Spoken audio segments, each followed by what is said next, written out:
प्रिय छात्रों, हमने पिछले वीडियो में प्रश्नावली 4.1 के क्वेश्चन नंबर 4 तक हल कर दिया था। आज हम क्वेश्चन नंबर 5 को हल करेंगे। क्वेश्चन नंबर 5 है, निम्नलिखित सारणिकों का मान ज्ञात कीजिए। यानी यदि कोई सारणिक दिया हो तो उसकी वैल्यू कैसे निकाली जाती है। तो सबसे पहले क्या करेंगे, उस सारणी को आप लोग ए मान लेंगे। यानी अब आप लोगों को सारणी का मान निकालने का मतलब होता है कि सारणी का सिंबल लगा देंगे और इसमें ए लिख देंगे। तो इससे यह निष्कर्ष निकलता है, इससे पता चलता है कि जो सारणिक दिया है उसकी वैल्यू निकालने जा रहे हैं। इसका रूल होता है छात्रों कि सबसे पहले रो का या पहला एलिमेंट लेंगे यानी 3। फिर करते क्या हैं कि इसके रो और कॉलम को छोड़ देते हैं। तो अब ये बचा, करते क्या है कि अब इसका इसमें मल्टीप्लाई करके यानी 0 का 0 में मल्टीप्लाई करेंगे। फिर क्या करेंगे, इसका इसमें मल्टीप्लाई करके घटा देंगे। यानी -5 का -1 में मल्टीप्लाई करेंगे तो +5 होगा, घटाएंगे तो -5 हो जाएगा। अब जब इस एलिमेंट पे जाते हैं तो इसको ऋण चिन्ह के साथ लिया जाता है। तो ऑलरेडी ऋण है तो प्लस बन जाएगा।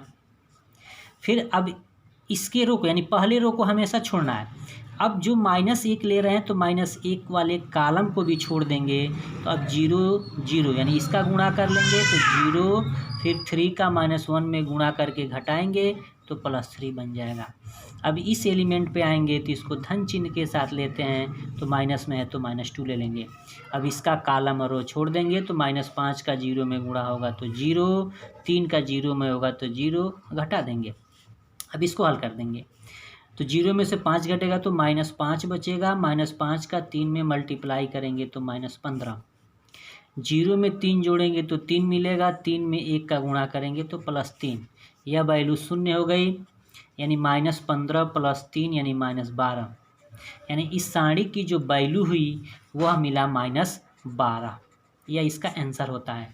इसी प्रकार इस क्वेश्चन नंबर 5 में 4 क्वेश्चन है। 4 क्वेश्चन में से एक क्वेश्चन तो हमने हल कर दिया, बाकी 3 क्वेश्चन जो बच रहे हैं उसको आप लोग हल कर लीजिएगा। क्वेश्चन नंबर 6 सेम यही क्वेश्चन है, लेकिन इसमें ए बराबर दे दिया, आप भी ए बराबर दे दिया है। तो सारणिक ए का मान यानी मॉड ऑफ ए का मान ज्ञात करना है। तो इसका मतलब कि जो आप भी दिया है उसी की वैल्यू आप लोग को क्या करनी है, यानी इसी प्रकार मान निकालना है। आप लोग निकाल लीजिएगा। क्वेश्चन नंबर 7 सेम इसी प्रकार आप लोग निकालेंगे क्वेश्चन नंबर 6 को। क्वेश्चन नंबर 7 है, यक्स के मान ज्ञात कीजिए यदि। अब 7वें का पहला क्वेश्चन है, दूसरा क्वेश्चन आप लोग हल कर लीजिएगा। पहला हम बता दे रहे हैं, यक्स का मान ज्ञात करना है, लेकिन कुछ शर्त दिया है कि सारणिक में दिया है 2, 4, 5 और 1 इजकल टू 2x 4 6 x। अब छात्रों ये देखिए कि यह सारणिक जो है इस सारणिक के बराबर है। लेकिन आव्यूह में क्या होता था, आव्यूह में यह होता था कि ये दो आव्यूह बराबर रहता था तो इसका पहला एलिमेंट इसके पहले एलिमेंट के बराबर होता था, दूसरा दूसरे के बराबर होता है, यह एलिमेंट इसके बराबर होता था, यह एलिमेंट इसके बराबर होता। लेकिन छात्रों सारणिक में ऐसा कहीं कुछ नहीं है। जब दो सारणिक आपस में बराबर हो जाए तो उसको हल करने के लिए आप लोग क्या करेंगे, यदि 2 × 2 का आव्यूह सारणिक है तो 1 का 2 में मल्टीप्लाई करेंगे तो 2 मिलेगा, 5 का 4 में मल्टीप्लाई करेंगे तो 20 मिलेगा। अब 2 में से 20 को घटा देंगे। बराबर कहने का मतलब यह हुआ कि अब सारणिक इसकी वैल्यू निकालनी है, यानी वैल्यू निकाल करके तब इक्वल टू करेंगे। x का 2x में गुणा करेंगे तो 2x² मिलेगा, -6 का 4 में गुणा करेंगे तो 24 मिलेगा। अब इधर से हो जाएगा -18 = 2x² -24। अब करते क्या है कि -18 को इसके तरफ ट्रांसफ़र कर लेंगे, क्योंकि जब 2 घात में आप लोगों को इक्वेशन मिलने लगा तो यह रूल होता है कि 2 घात के इक्वेशन को हल करके x की वैल्यू निकालने के लिए उसका फैक्टर करना ही करना पड़ता है। तो फैक्टर करने के लिए इसको जो है x² के तरफ ट्रांसफ़र कर लेंगे, या 2x² -24 -18 = मिल जाता है 0, या 2x²। अब यह दोनों आपस में जुट जाएंगे तो -32 = 0। यानी 2x² बराबर मिल जाता है 32 के। यहाँ से x² मिल जाएगा 32/2, यानी x² बराबर मिलेगा 16। तो x की वैल्यू निकालेंगे तो ±4, यानी 16 का वर्गमूल +-4, यानी x की यह दो वैल्यू मिलते हैं +4 और -4, क्योंकि यह इक्वेशन जो था 2 घात में था तो x के 2 मान अनिवार्य रूप से निकलेंगे। इसी तरह क्वेश्चन नंबर 7 का दूसरा क्वेश्चन आप लोग हल कर लेंगे। क्वेश्चन नंबर 8 सेम यही क्वेश्चन है, आप लोग हल कर सकते हैं। अब छात्रों यह प्रश्नावली 4.1 जो है समाप्त होता है। इसमें 8 क्वेश्चन थे, 8 क्वेश्चन हमने आप लोगों को बता दिया, हल कर दिया। जो क्वेश्चन आप लोगों के हवाले किया है उसको आप लोग हल कर लीजिएगा। अब अगले चैप्टर के लिए यानी अगले प्रश्नावली के लिए आप लोग क्या करेंगे, सारणिकों का गुणधर्म पहले पढ़ेंगे। जैसे हम कुछ गुणधर्म हैं, कुछ गुणधर्म को आज हम बता दे रहे हैं, कुछ गुणधर्म को हम अगले वीडियो में बताएंगे। जैसे सारणिकों का गुणधर्म, सारणिकों का गुणधर्म यानी अगले प्रश्नावली के क्वेश्चन को हल करने के लिए यह जो सारणिक का गुणधर्म है इसका उपयोग किया जाएगा। जैसे सारणिकों के गुणधर्म में पहला गुणधर्म क्या है? पहला गुणधर्म है कि यदि किसी सारणिक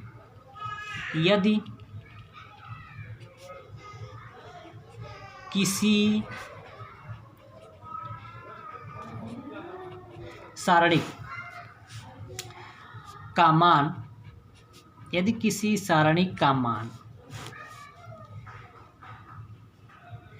किसी सारणिक का मान, यदि शब्द हटा दीजिए, किसी सारणिक का मान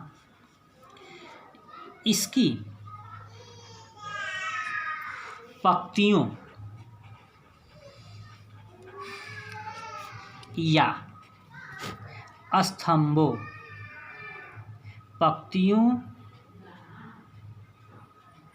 पंक्तियों और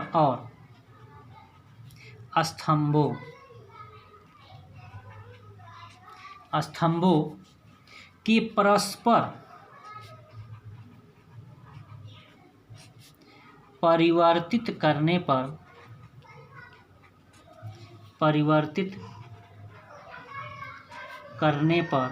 अपरिवर्तित रहता है,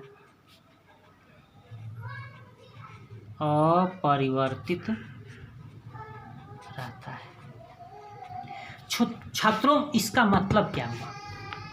गुणधर्म एक है कि किसी सारणिक का मान इसकी पंक्तियों और स्तंभों के परस्पर परिवर्तित करने पर अपरिवर्तित रहता है। मतलब यह है कि यदि कोई सारणिक है तो उस सारणिक के यदि प्रत्येक रो को यानी प्रत्येक जो है